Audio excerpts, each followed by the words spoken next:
listening to the first step of Amata Sound Production. Please stay tuned. សួស្តីដល់អស់លោកនិងអ្នកស្រីប្រិយមិត្តទាំងឡាយជាទីមេត្រីព្រមទាំងរៀមច្បងជាអ្នកសិល្បករនិងសិល្បការិនី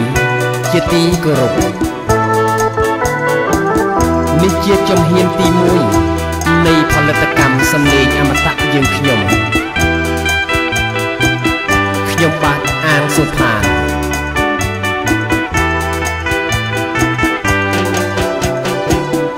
ទើបតែថ្ងៃនេះនិងឆ្នាំនេះទេដែលខ្ញុំមានវាសនានាំមកនៅបទចម្រៀងនិងទំនុកភ្លេងដែលខ្ញុំបាននិពន្ធផ្ទាល់ដើម្បីបំពេអារម្មណ៍អស់លោកនិងអ្នកស្រីប្រិយមិត្តទាំងអស់ពីបច្ចុប្បន្ននិងទៅអនាគតហើយខ្ញុំនឹងសង្ឃឹមថាអស់លោកនិងអ្នកស្រីប្រិយមិត្តទាំងឡាយនឹងជួយឧបត្ថម្ភគាំទ្រដល់ផលិតកម្មសំឡេងអមតៈយើងខ្ញុំសូមអរគុណទុកជាមុនប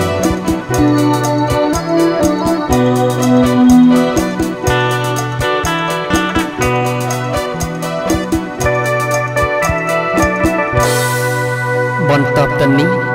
សូមអញ្ជើញកំសាន្តជាមួយបទកុលាប Providence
Providence ក្លិន